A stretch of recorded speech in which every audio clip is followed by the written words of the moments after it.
Hello. Hello and welcome to the follow-up video of our Baobab scarification and pre-soak. I have my Baobab seeds here. It's been about 16 hours since I put them in the soak. They're nice and swelled. None of them have, they're not swelled, but you can tell that they've absorbed water, and none of them are floating, indicating that these should be pretty viable seeds.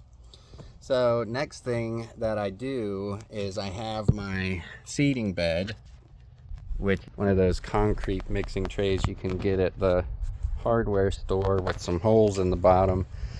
What I've done is I've made about a little bit of a trough, and I've set the seeds down in them, the Baobab seeds. And so you kind of want them to be like half an inch in the soil. You want the soil to be well draining soil, but you want to keep the soil damp, not overly saturated.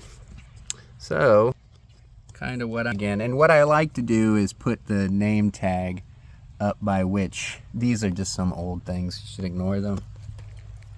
But so I'm going to do these, peel off the strain tag, put it right there, give myself a little bit of a trough here.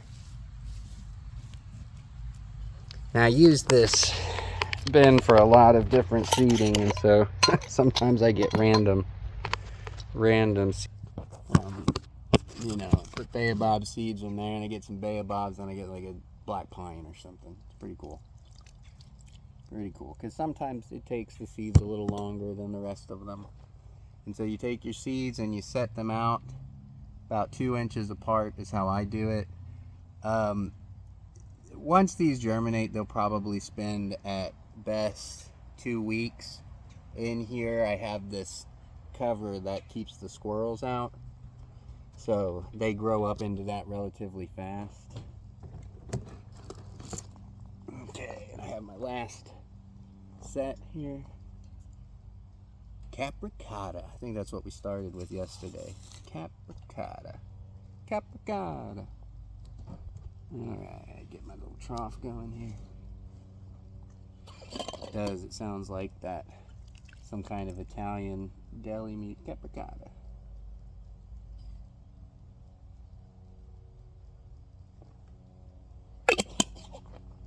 Alrighty.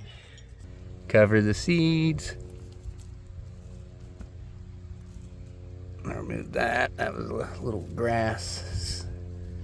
Not something we really want to keep in there.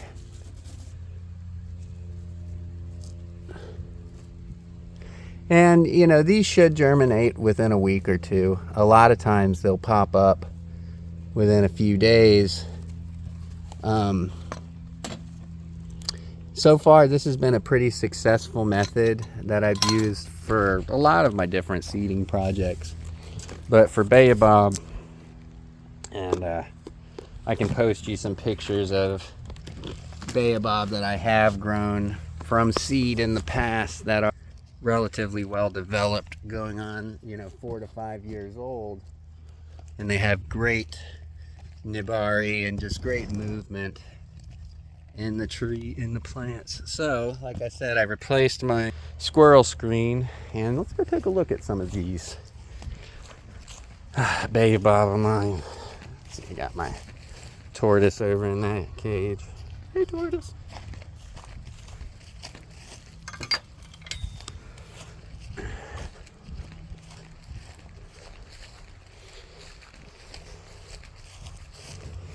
Here's one that I really enjoy. I have a smaller one back here. And these are two different species, I think, between Australian and African.